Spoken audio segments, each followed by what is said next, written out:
Hey everyone, it's Louisa Tunnermanson from Feel Good Astrology, and I want to welcome you here today for another episode of Great Realisations, where I have the great pleasure to talk with amazing people about their experiences of life, spirituality, throughout these times. So, dare I say COVID times, because they're not even COVID times anymore. It seems that we are in this time of great change. It has been spoken about as a great awakening, an unraveling, a great sort of question, really. Anyway, enough of me. I want to introduce you now to my guest, Stacey McIntyre, who herself has been through some really large shifts in her experience, but I'm going to let you tell her a little bit about it. So, Stacey, welcome to the show. Thanks for agreeing to be on today. Can I ask you to tell us a little bit about who you are, please? Hi, Louisa. Hi, lovely to be here. So yes, I am originally from South Africa, as you can hear. So moved out to the UK about 20 years ago now. And my background is in business. I studied economics and law. And then through my own experiences, I was diagnosed with a brain tumor about 15 years ago. And through that, and the experiences that followed after that, ended up moving into holistic therapies, trying them out, getting good results with my tumor with them. And then, training and becoming a holistic therapist. So now that's what I do. I work as a holistic therapist. So that's my journey in a quick nutshell. But I'm sure it has lots of pit stops along the way, because I would imagine that when you go through a process like that and start considering what it might be like to not be here anymore, that's going to change your consciousness in quite a big way, I would imagine. So given that you've been through these big changes and now we're going through what appears to be quite a big change in consciousness right now, what do you make of these times? It's such interesting times, because you're right. I mean, you do somehow have a different perspective on things when you go through experiences that change your life. You sort of step back from things and get a different view. And I think that the most challenging thing is we're all dealing on a day-to-day basis with uncertainty, change, all of this that's coming up. And everything that we knew is no longer there. And that brings up a lot of fear in people. And it's the fear that then defines what happens going forward, because do you sort of decide, make your decisions from a fear-based place, or do you step outside of the fear and try and look at the bigger picture going forward? And that's really, really challenging. And I think with people at the moment, with everyone, we just don't know what it is we're deciding on. And the thing is, what I had was, I obviously was diagnosed with the brain tumor, and they operated fairly quickly on that. So that was going back about 15 years now. And then what I got from that at that initial place, which I hadn't really sort of thought about or realized, was I got a bit of clarity on how I wanted to do things going forward, because you have the oncologist who's advising you. And so I had the neurosurgeon advising me, and then the oncologist, because things started to grow. And you very quickly get to a place where you think, what actually feels right for me? And I think that's where I've moved, and that's the change for me, is I try not to think things too much. I try and feel them rather. And how do they feel? Do they feel right? And it wasn't a conscious awareness. It was something I sort of moved into. And that initial sort of experience was having the conversation with the oncologist and the neurosurgeon, saying to them, you leave me for 3 months and let me go and do whatever it is that I can find, having not really gone much into holistic therapies at that point. But I did, and I did holistic therapies for 3 months. They scanned again, and the tumor had stopped growing. So that was my initial experience, and that was going back 15 years. And I always put this in because I am aware that tumors grow and then they stop growing. So it could well be that it was related to that. But what I got from that 3 months of doing holistic therapies was I got a sense of clarity of going forward, and not a sense of clarity from a place of I know what the answer is. It wasn't that at all. It was more just a certainty of what resonated more, which I was more connected with, and my decision making became clearer and more aligned with me. And as a result of that, I started making better decisions. And bringing that back to your original question now, because I've gone off at a tangent. I think what's happening now is there's so much uncertainty that people are very fearful because they're not as connected to themselves, because we've lost that connection. And where I come back to now is I keep bringing myself back to that connection of what does it feel like? What feels right? Is it right? Is it wrong? From a feeling point of view, not a knowing brain point of view. So anyway, I don't know if that answers it, but that's the long sort of answer to my question. I think that's a really perfect answer. And I'm really happy for us to go down tangents too, by the way. Excellent. Yeah, because in fact, one of the things that I've been struggling with, and a lot of the people that I work with and people that I've just been sort of connected with on social media, is that it's finding that clarity, finding that peace of mind, finding that base level of where you can almost imagine your new life. That's the skill right now, isn't it? To be able to do that. And like Carl and I have been very much going into ourselves and trying to touch the deepest part of ourselves, to go back to the feelings and feel our way through. But it's very difficult because we're very addicted to our minds. Yeah. Now, rumor has it you had a near-death experience. Can I ask you about that? Because I'm sure that relates. Does that relate to the feeling? Does, definitely. Absolutely, yeah. So what happened was, I took you back 15 years, and then going back about 5.5, 6 years ago, what happened was a cyst formed on the tumour, and it blocked the flow of CSF around my head. So I ended up going back into hospital and having brain surgery. And the tumour is on the pineal gland, so right in the middle of my head, and so not very easy to get to. And what happened was, I went and they operated.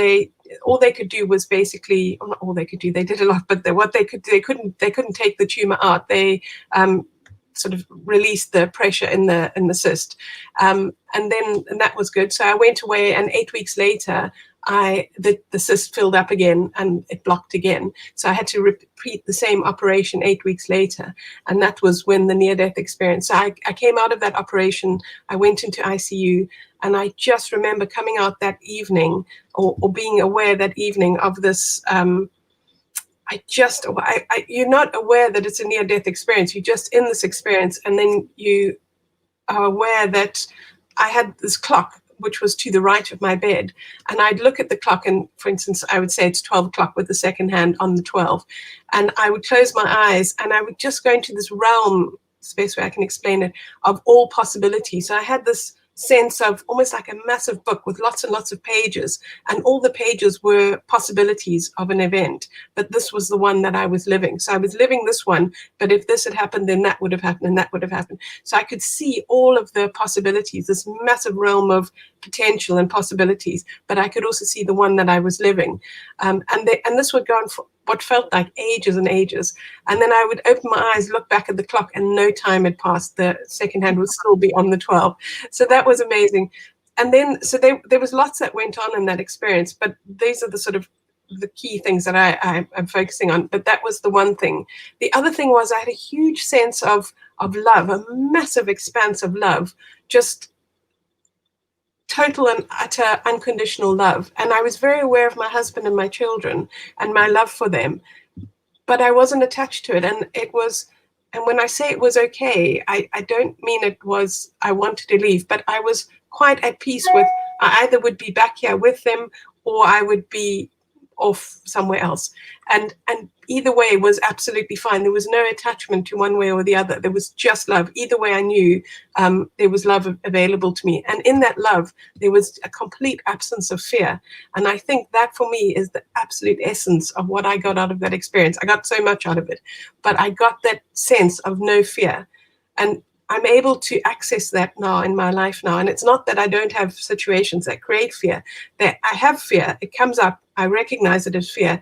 And then I'm able to take myself back to that place of no fear.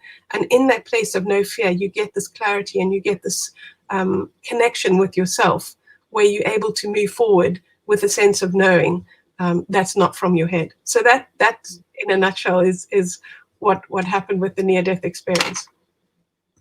Wow. Yeah, it was definitely a before and after scenario. So there was my life before, which I think, if I look back now, was very fear-driven, and then my life now, which is not without fear. I do still have fear, but I'm able to recognize it, notice it, release it, and then take myself back to the place of no fear. Can I ask what was happening with your husband and children at that time? So you were seeing them. What were they seeing? Were they seeing you just in recovery or? Yeah, so they were just sort of, I mean, they were in this sort of whirlwind because we'd had the one surgery, we got through it, thought, okay, that's it. And then when we went in for the second one, and it was just quite clear that that one wasn't as simple, or it just, I came out and was in ICU and things like that. So my children, I think, were very much, they were younger at that stage, so they're now in their 20s, but they were sort of in their mid-teens, and they were very much feeding off how we were, and we were very much going along the path as this is just meant to happen, and just go with it, and hold that space. And my husband was very much, I think if anyone, he was the one who took the brunt of it, because I was busy there having the experience, and I was sort of caught up in that. The children were sort of carrying on with their lives, and he was the sort of go-between and the conduit, sort of feeding the information. And so, yeah, for him, it must have just been so much more difficult because he was dealing with neurosurgeons. He wasn't really aware of what was happening with me, because I only found out about that later. So he was at that stage sitting in hospital chairs, sort of getting feedback from neurosurgeons and nurses and things like that. But yeah, but I think as a family, we're a very close unit, and there's a very strong connection. And I think at some level, they all knew it was okay and was all fine, because there was an incredible sense of peace, even though we knew it was quite intense what was happening. Yeah. Wow. And have you been able to share these learnings with your family and get them also to the space of no fear? Is that a possibility? Yeah. Have you managed to, with your work, bring other people to that place of no fear? Do you know, I talk about it quite a lot, and I work with it, and so it's definitely become part of my work.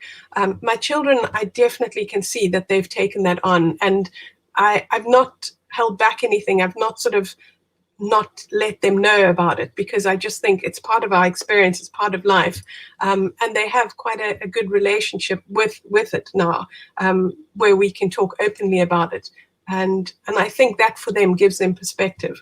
So yeah, I can definitely see it's had an impact on all of them. Yeah. Wow. Yeah, it's a huge thing to go through. Bringing this information back to where we are now currently, because I also know that you work with animals, in particular horses. Is that right? Yeah. Yeah, that's right. So how is what's going on now in sort of human consciousness and what's going on around the planet, how has that impacted your daily life? And I was going to say the life of your clients, but I'm not entirely sure how in touch you are with your clients right now. But how has it changed your life with animals and the humans that are in your life? So yeah, so with clients, a lot of clients, I'm now doing more distance sessions. I always did them before, but I quite enjoyed the human contact, the human touch. So I did more in-person sessions, whereas obviously over this period now it's switched more to distance sessions, what in itself has been interesting.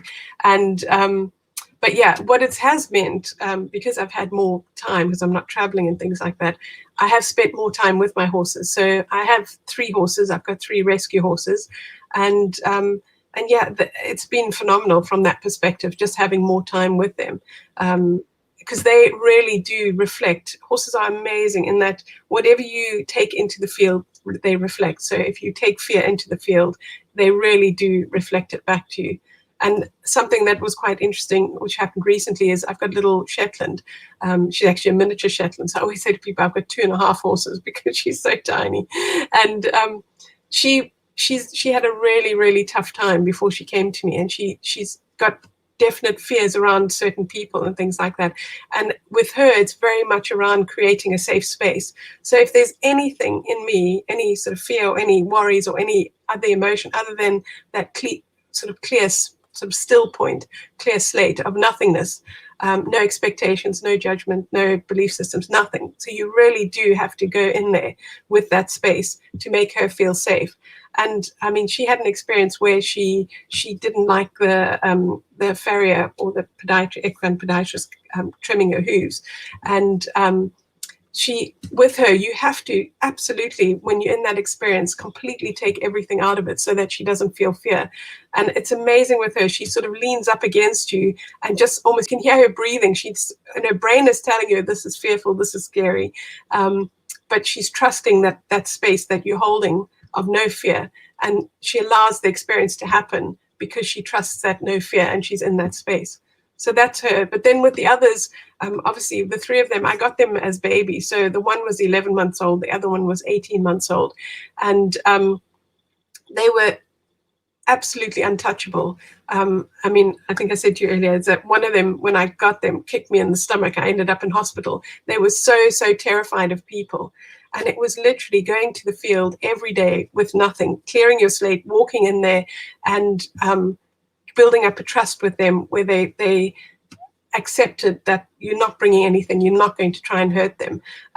So I worked with that, and it was probably about 4 months that I went there, and we just sort of went there and stayed together until they trusted me. And then I've also trained in zoopharmacognosy, which is animals self-selecting their natural herbs and essential oils and things like that, so they can naturally heal their bodies. So I've worked with them a lot with that. And that has been absolutely amazing. I mean, the one horse that I have, she lost her mum when she was about 6 months old in the field. And so I got her at 11 months old, and she was just petrified of people and all this grief and things like that just bottled up inside her, and a huge lack of trust. And with her, the oil that we used, the essential oils, was rose otter, which is the highest frequency essential oil. And it really goes to the deep emotional sort of problems and issues. And with her, it was, I think people sort of half the way down the road could have heard her, or down the lane would have heard her. This horse was literally screaming, releasing all this emotion.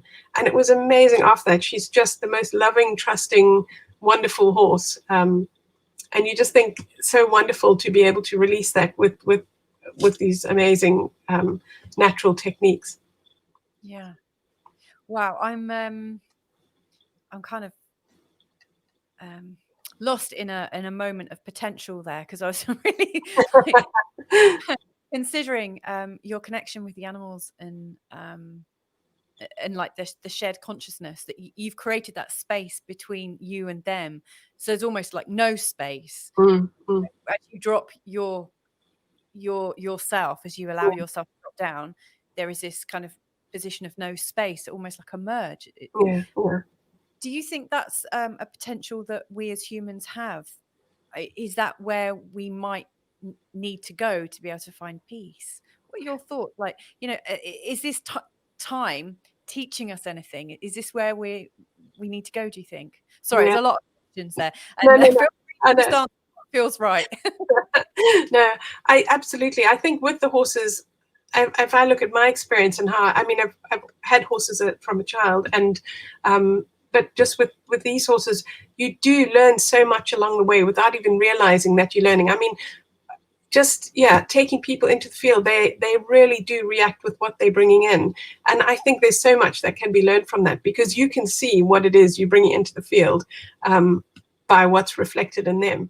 And if you try and catch them, I mean, because we have this predator-prey relationship with them, where we the predators, they the prey, and everything we do reaffirms that. So trying to connect with them and work with them where you on a par, when you've got eyes on the front of your face, which are predator eyes, and they've got eyes on the side, which are prey eyes. So they very much, everything's reaffirming. And when we stare at them and sort of think, oh, sorry, let me just get rid of that. Didn't think that was connected, but anyway. So it's all about connection these days, isn't it? Absolutely, in the moment. So with them, it's just constantly reaffirming that we are connected with them. We're not trying to kill them, eat them, whatever.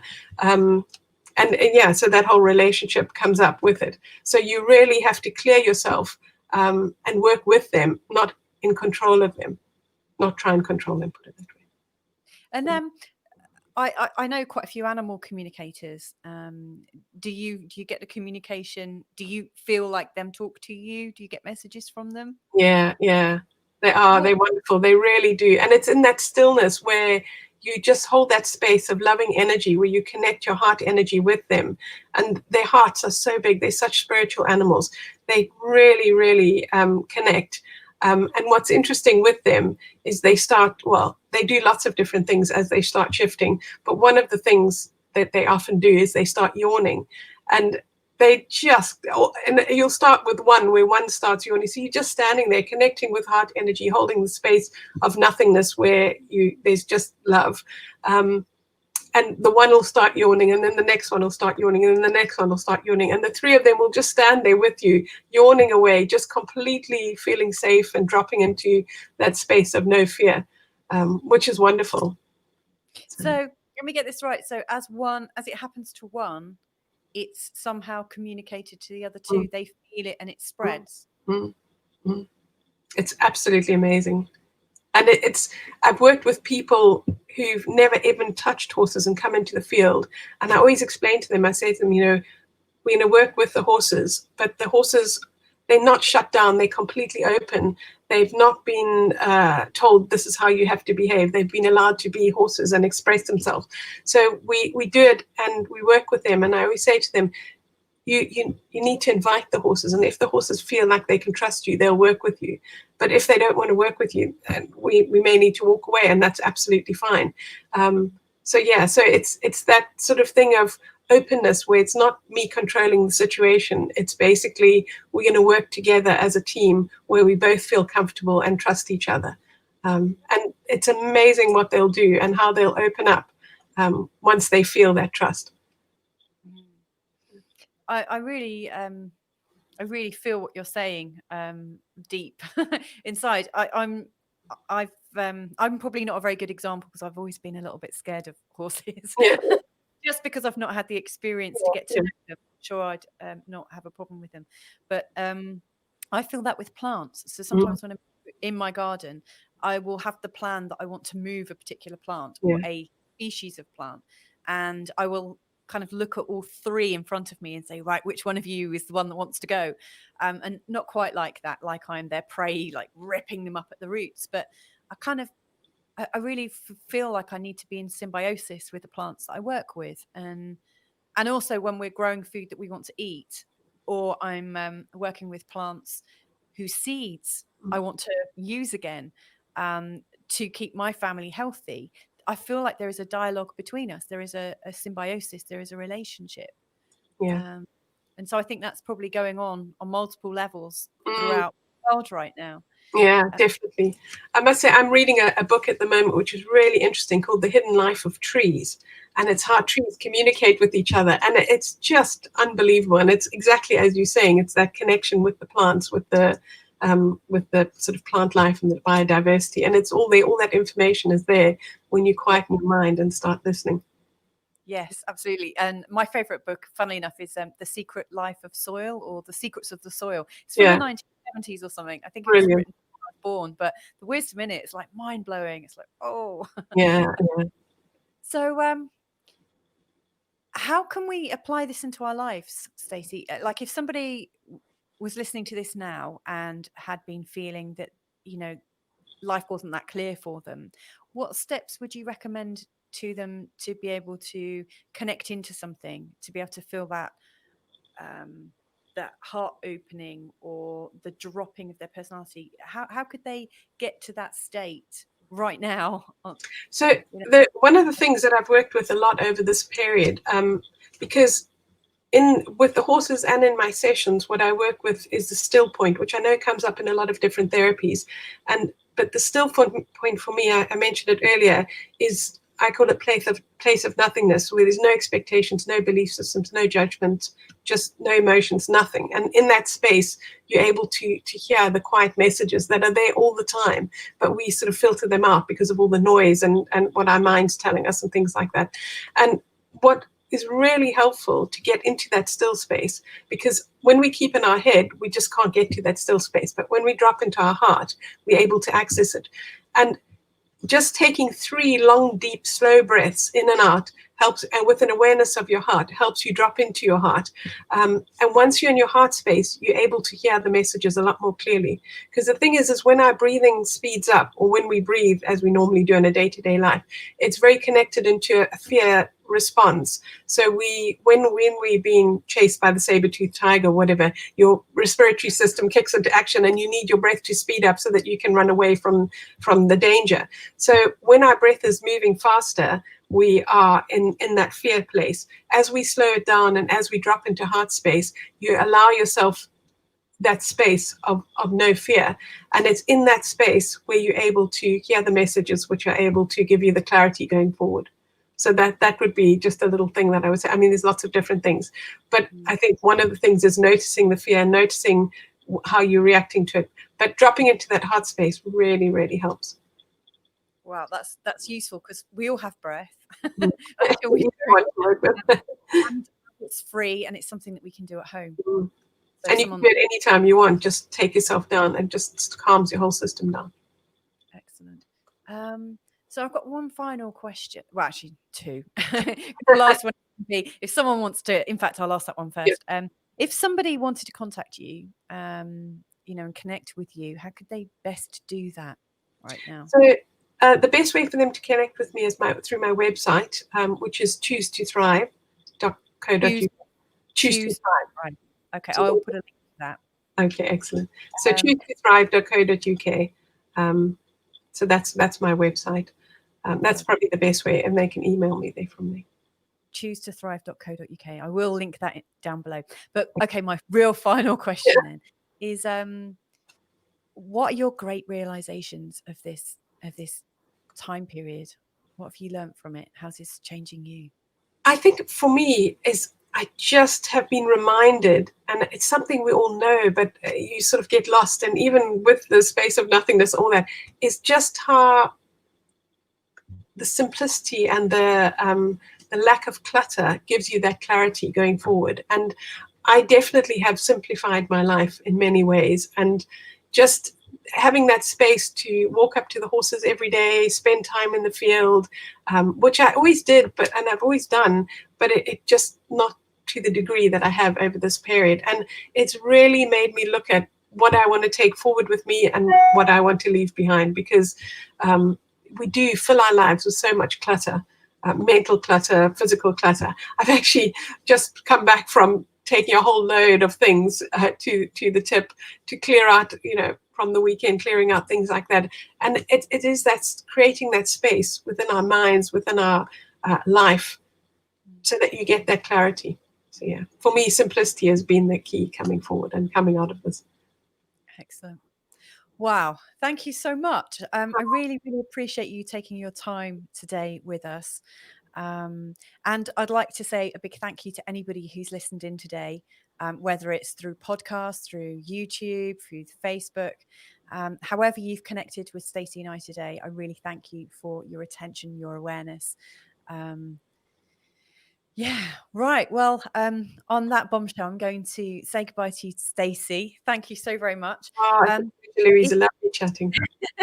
Thank you. If you'd like to contact with Stacey, just a reminder, you can reach her at choosetothrive.co.uk. If you'd like some sort of cosmic planetary guidance through this time, you can reach me. It's louisa@feelgoodastrology.com.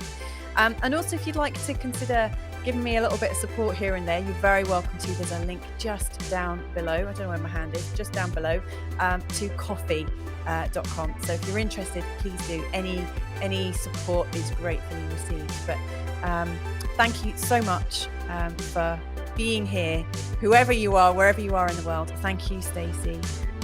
Take care, everyone. Bye for now. Thank you. Bye-bye. Bye.